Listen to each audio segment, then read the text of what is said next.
সারাদিন রোজা রেখে আমার মতো যাদের খাবার খেতে একদমই ইচ্ছা করে না, আজকের রেসিপিটা তাদের জন্য।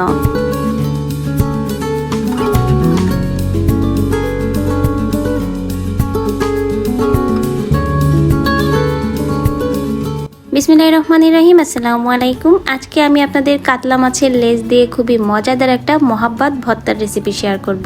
ভর্তাটা এত মজার, একবার খেলে কিন্তু এই ভর্তার প্রতি আপনার মোহাব্বত হয়ে যাবে। তো ভর্তা করার জন্য এখানে আমি একটা বড় সাইজের কাতলা মাছের লেজ নিয়েছি, সাথে নিয়েছি টসটসে পাকা একটা লাল টমেটো। আর কাতলা মাছের লেজটা খুব ভালো করে ধুয়ে দুই পাশটা একটু চিড়ে দিয়েছি, যাতে এর ভিতরে মশলাটা ম্যারিনেশন করলে মশলাটা খুব ভালো করে মাছের ভিতরে যায়, আর এতে ভর্তার স্বাদটা আরও বেশি ভালো আসবে।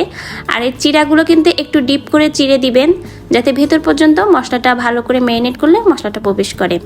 আর একটা পাকা টসটসে টমেটো নিয়েছি, টমেটোটা এখন একটু ছুরি দিয়ে চিড়ে দেব, যাতে টমেটোটা ফেটে না যায়, আর টমেটোর ভিতর পর্যন্ত যেন মশলাটা ভালোভাবে ভেতর পর্যন্ত যায়, আর টমেটোটাও যেন খুব সুন্দরভাবে সফটলি সেদ্ধ হয়ে যায়। তো টমেটোও চিড়ে দিলাম। এখন আমি মশলা মেখে নিব মাছ আর টমেটোর গায়ে। তো এখানে দিচ্ছি লবণ, হলুদ গুঁড়া এবং শুকনা লাল মরিচের গুঁড়া। একসাথে মাছের গায়ে দিয়ে ভালো করে মাছের এপিট ওপিট আর মাছের কাটা যে অংশ, মানে চিড়ে দিয়েছি যে অংশগুলো, সেই অংশগুলো ভালো করে আঙ্গুল দিয়ে মাখিয়ে দিব।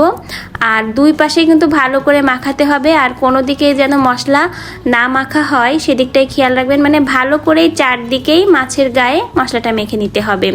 আর মশলা মাখার পরে আপনাদের হাতে সময় থাকলে আধা ঘন্টা বা 1 ঘন্টার মতো ম্যারিনেশন করে রাখবেন।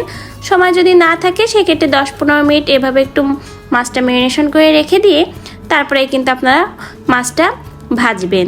তো আমি এখানে প্রায় 15 মিনিটের মতো মাছটা ম্যারিনেশন করে রেখেছিলাম। এখন এর ভিতর দিয়ে দিচ্ছি রেগুলার সয়াবিন তেল। চাইলে আপনারা সরিষার তেল দিয়েও কিন্তু এই মাছ আর টমেটোটা ভেজে নিতে পারেন। আর টমেটোর গায়েও কিন্তু আমি ভালো করে মশলাটা মেখে নিয়েছি। মাছটা ভাজার জন্য যে তেলটা দিয়েছি সেই তেলটাও কিন্তু মাছের দুই সাইডে একটু মেখে নিব ভালো করে। টমেটোর গায়েও ভালো করে মাখিয়ে নিয়েছি। এখন চুলার হিটটা মিডিয়ামে রেখে এই মাছের লেজাটা ভেজে নিব। খুব জোরে চুলার হিট দিয়ে মাছের লেজাটা ভেজে নেওয়া যাবে না, তাহলে ভেতর পর্যন্ত ভাজা হবে না।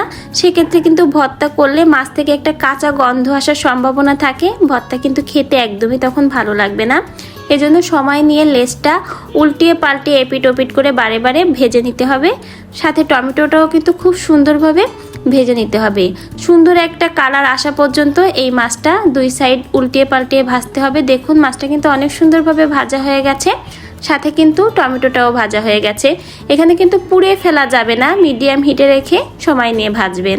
তো মাছ আর টমেটো ভাজার পর এর ভিতরে আমি কয়েকটা কাঁচামরিচ দিয়েছি। আর কাঁচামরিচ যখন আপনারা গোটা ভাজবেন তখন কিন্তু অবশ্যই চিড়ে দিবেন, তা না হলে ফেটে যেয়ে কিন্তু বিপদ হতে পারে।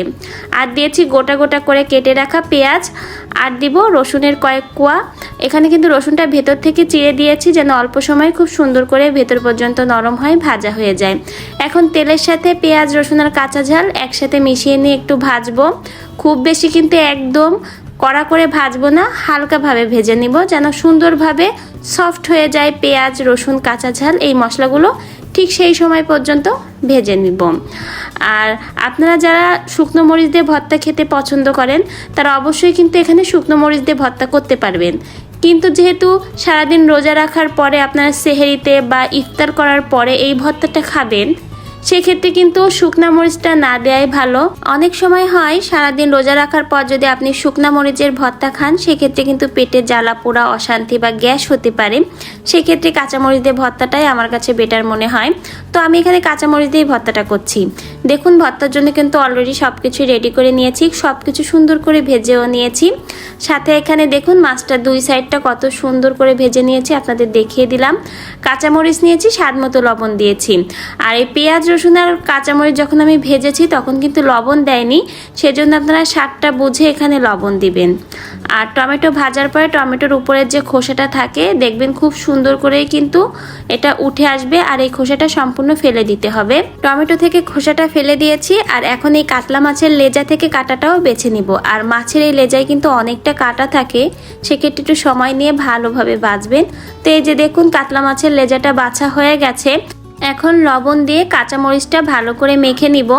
অনেক সময় হয় কি অনেকের ক্ষেত্রে এই কাঁচামরিচটা যদি আপনি এভাবে মাখেন তাহলে কিন্তু হাতের জ্বালা পোড়া হয়, তারা কিন্তু হামানদিস্তে কাঁচামরিচটা বেটে নিতে পারেন।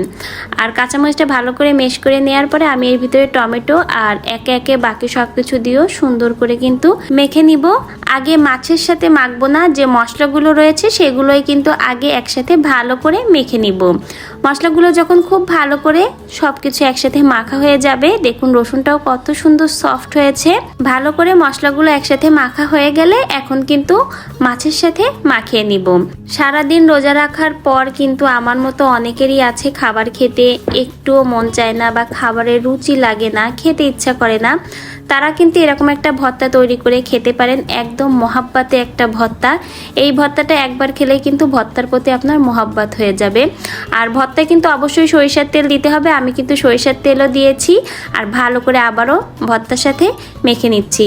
এখন আমি খুব সুন্দর করে ছোট ছোট গোল্লা পাকিয়ে নিব, যেভাবে রেস্টুরেন্টে আমরা ভর্তা খেতে গেলে আমাদের পরিবেশন করে ঠিক সেই রকমেরই ছোট ছোট গোল্লা পাকিয়ে নিচ্ছি। আর এই ভর্তাটা দিয়ে কিন্তু আপনি অনায়াসে অনেকটা ভাত একদম তৃপ্তি সহকারে খেতে পারবেন। সারাদিন রোজা রাখার পর বা যে কোনো সময় কিন্তু এই ভর্তাটা আপনি খুব মজা করে খেতে পারবেন গরম ভাতের সাথে, এমনকি ঠান্ডা পানি দেওয়া ভাতের সাথেও কিন্তু এই ভর্তাটা খুবই ভালো লাগে। আশা করছি আপনাদের কাছে আমার আজকের এই লেজের মোহাব্বত ভর্তাটা অনেক বেশি ভালো লেগেছে এবং খুবই সহজ লেগেছে। আপনিও কিন্তু সহজেই এই মজার ভর্তাটা করে নিতে পারেন। তো আজকের ভিডিও থেকে আমি এখানেই বিদায় নিব। সবাই সুস্থ থাকবেন, ভালো থাকবেন, সবাই সবার পাশে থাকবেন, সবাইকে সাহায্য করবেন। আল্লাহ হাফেজ, আসসালামু আলাইকুম।